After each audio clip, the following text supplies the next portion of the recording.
মামলার এজাহার নামে ১ নম্বর আসামি অ্যাডভোকেট নুরুল ইসলাম সুজন আজকে তার রিমান্ড শুনানি ছিল। রিমান্ড শুনানিকালে এই মামলার আয়োগ তার প্রেয়ারে উল্লেখ করেছেন যে ঘটনার সময় উনি মোবাইলে নাকি নির্দেশ দিয়েছেন, নির্দেশের পরিপ্রেক্ষিতে এজাহারকারীর সন্তানকে মারপিট করা হয়েছে, সম্ভবত হত্যা করা হয়েছে। আমরা রিমান্ড নামঞ্জুরের আবেদন করি, সেই সাথে আসামির একটা জামিনের আবেদন করি।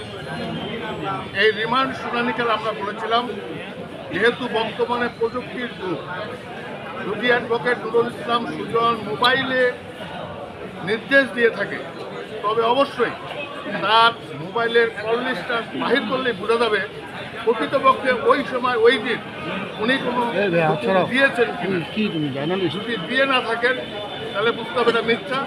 আর যদি কল লিস্টে আসে ওনার ওই সময় দেখা যায় যে হ্যাঁ উনি আমাকে নির্দেশ দিচ্ছেন, তাহলে ঘটনা সত্য। কিন্তু আয়োগ এই ব্যাপারে কোনো বক্তব্য দিতে পারে নাই, উনি কল লিস্ট আনে নাই। তখন আমরা বলেছিলাম যে দেখেন, একই ঘটনার তারিখে এবং একই সময় যাত্রাবাড়িতে একটা হত্যা মামলা হয়েছে।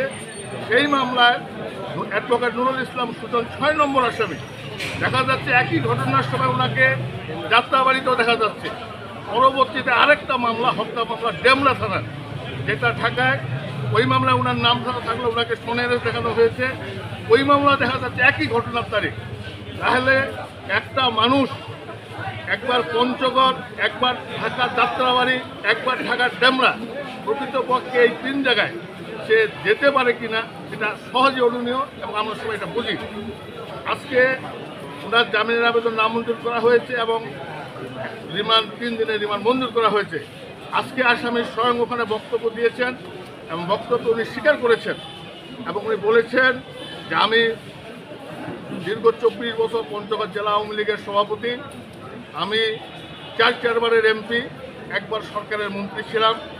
আমি একজন অসুস্থ বয়োবৃদ্ধ মানুষ, শুধুমাত্র রাজনৈতিক কারণে আজকে ওনাকে এই সমস্ত মামলায় সম্পৃক্ত করা হচ্ছে এবং হয়রানি করা হচ্ছে। উনি নিজেও বলেছেন এই সমস্ত ঘটনা সম্পর্কে আমি কিছুই জানি না। তারপরে যা হোক কোর্ট সন্তুষ্ট ওনার 3 দিনের রিমান্ড মঞ্জুর করেছেন।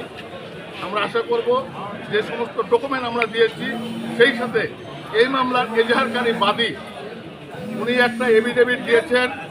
সেই এফিডেভিটে উনি সুস্পষ্টভাবে উল্লেখ করেছেন, আমি আপনাদের জ্ঞাতার্থে পড়ে শোনাচ্ছি। এই হলো সেই এফিডেভিট এজাহারকারীর।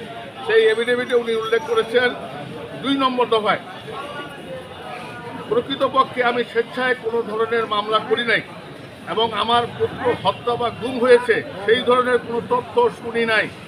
আমাকে ভুল বুঝাইয়া জিডির কাগজ বলে এজাহারে স্বাক্ষর গ্রহণ করেন। পরবর্তীতে উক্ত মামলার কাগজপত্র পর্যালোচনা করে দেখা যায় এজাহারে 1 নং আসামি নুরুল ইসলাম